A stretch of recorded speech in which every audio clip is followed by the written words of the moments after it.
L'invité de ce 13h, son Excellence Jean-Pierre Karabaranga, ambassadeur du Rwanda au Sénégal. Bonjour Excellence, merci d'avoir accepté notre invitation.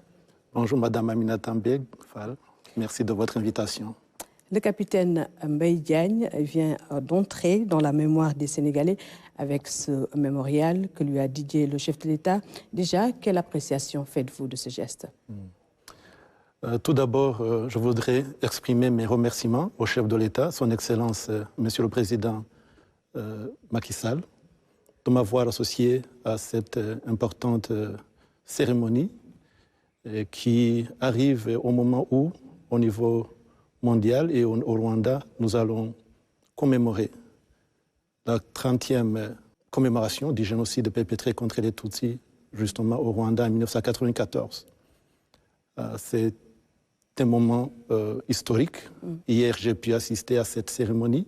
C'est historique, c'est un geste fort que son Excellence le Président a posé. Et c'est très important pour tout le monde, pour l'humanité, parce qu'un génocide, c'est un crime contre l'humanité.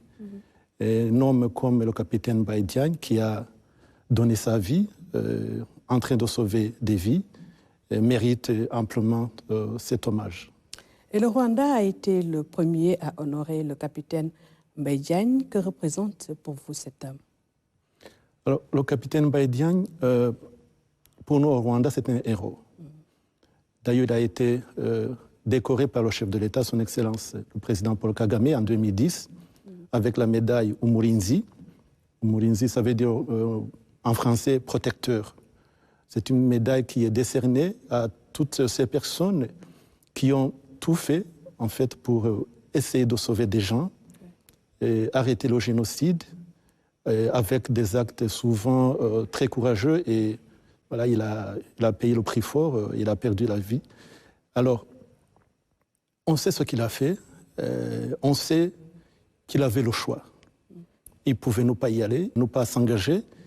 Lui, avec ses compagnons d'armes et le contingent sénégalais à l'époque qui était au Rwanda, pouvait faire comme d'autres qui ont décidé d'abandonner, de quitter le Rwanda parce que les massacres commençaient, c'était horrible. Et on a des contingents qui sont partis, qui ont quitté le Rwanda, qui ont abandonné les Rwandais. Mais le contingent sénégalais est resté. Le capitaine Mbaye Diagne. Pouvez-vous revenir sur ses exploits? Oui. Les exploits du capitaine Mbaye Diagne. Il a beaucoup fait, on ne peut pas dire tout ce qu'il a fait, mais brièvement. Lui et ses compagnons d'armes ont sauvé plus d'1 millier de personnes, principalement vraiment dans la ville de Kigali. Ils ont sauvé des gens dans les maisons. Ils recevaient des appels parce qu'ils venaient de passer quelques jours, quelques mois au Rwanda. Ils connaissaient des gens et les gens les connaissaient. Donc ils répondaient aux appels à gauche et à droite parce que les gens étaient menacés, parce que les noms des gens assassinés étaient cités à la radio, à la télévision. Et ces gens qui savaient qu'ils étaient menacés faisaient appel à lui pour venir les aider. Il n'a pas eu peur. Il est passé à travers les barrières. Il a été souvent arrêté par les miliciens. Il a été menacé à plus d'une occasion, avec souvent une arme sur la tempe. Mais il n'a pas eu peur, il n'a pas été impressionné par ces miliciens.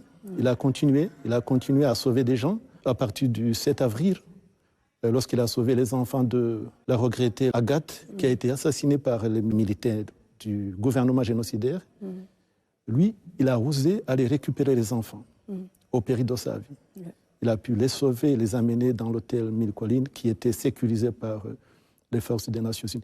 Et puis plus tard, il a continué à faire des missions très risquées, aller dans les maisons, dans les quartiers inaccessibles, aller chercher les gens qu'il connaissait, les gens qu'il avait appelés, et souvent sous une pluie de bombes et de tirs. Il a été courageux, le capitaine. Il a été très, très courageux et nous le remercions aujourd'hui. Et aujourd'hui, nous vivons avec les familles qu'il a sauvées. Ils sont là, ils ont eu des enfants, c'est quelque chose qu'on ne va pas oublier. Et bien sûr, c'est lui, avec les autres qui étaient avec lui, qui aussi ont affronté. Ils ont affronté le pire, mais ils ont tenu bon. Et voilà, c'est vraiment important qu'il soit reconnu aujourd'hui. Et 30 ans après, au moment où nous commémorons justement le génocide contre les Tutsis au Rwanda. Excellence, vous l'avez dit, le capitaine Mbaye Diagne a beaucoup fait pour le Rwanda. Il symbolise le trait d'union entre le Rwanda et le Sénégal. Son legs a-t-il participé au renforcement des relations entre les deux pays? Oui, absolument, absolument. Son sacrifice vraiment est venu cimenter déjà les relations qui étaient excellentes entre nos deux pays. Déjà, les relations entre nous existaient depuis 1962. Mais son acte, son courage et ses actions sont venus renforcer cet esprit de fraternité entre nos deux peuples. Et surtout, ça a permis de connaître mieux le Sénégal. On en parle beaucoup au Rwanda, à chaque occasion, pendant les périodes de commémoration. Les gens y visitent les mémoriaux. Il est là-bas, il a été décoré par le chef de l'État et tout le monde le connaît au Rwanda et la nouvelle génération le connaît aussi. Donc il a vraiment participé au renforcement des relations entre nos deux pays. Et vous êtes au Sénégal depuis décembre 2020. Pouvez-vous revenir sur les grands axes de coopération entre le Sénégal et le Rwanda? Oui, voilà, donc je suis ici depuis 2020. Vraiment, c'est un plaisir d'être ici. Je remercie le chef de l'État, M. Paul Kagame, qui m'a affecté ici, et puis au président Macky Sall qui m'a accepté. Et puis depuis 2020, justement, je suis arrivé en plein Covid. C'était un peu compliqué, mais aujourd'hui, nous continuons à cimenter les relations de coopération entre nos deux pays. On a vraiment une palette assez large des activités que nous menons ensemble au niveau bilatéral et puis au niveau multilatéral. Et au niveau bilatéral, déjà, nous avons une ambassade ici depuis 2011 et puis nous avons une ambassade du Sénégal à Kigali depuis 2020 exactement. Cela permet de renforcer ces relations. Nous avons des échanges au niveau commercial. Nous avons des délégations du Rwanda qui viennent.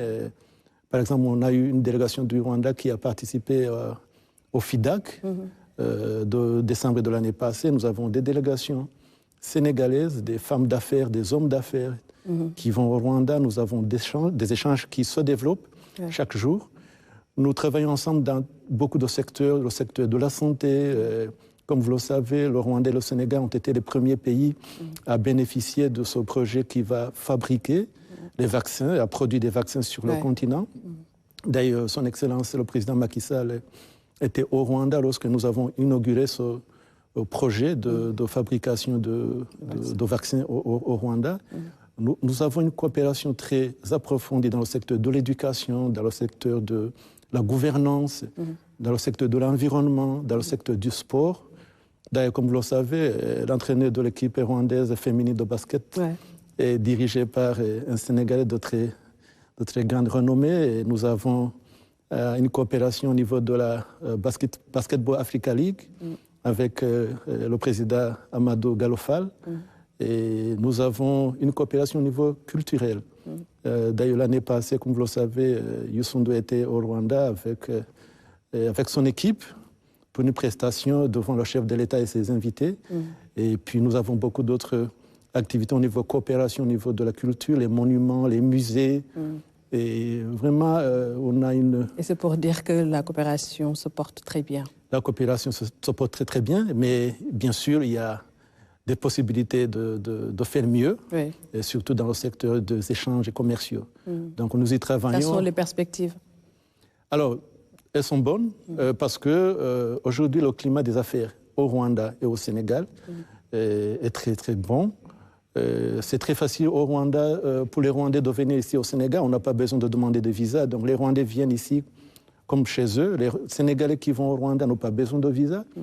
Ils vont là-bas et les échanges vont continuer à augmenter. Et puis on essaye de faire en sorte que même les jeunes puissent avoir des échanges. D'ailleurs, on avait une équipe de jeunes de COPS Africa qui est basée ici à Dakar. Un groupe de 28 jeunes qui sont partis en immersion au Rwanda l'année passée. Ils sont restés 20 jours.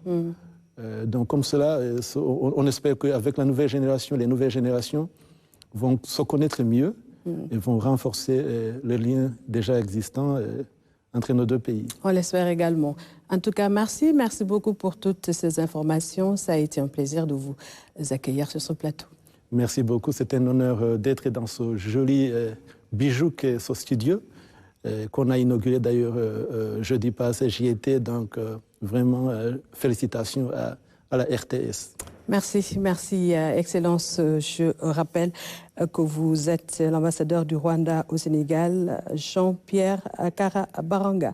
Avec lui, nous avons parlé de cette reconnaissance envers le capitaine Mbaye Diagne avec l'inauguration du mémorial que le chef de l'État lui a dédié.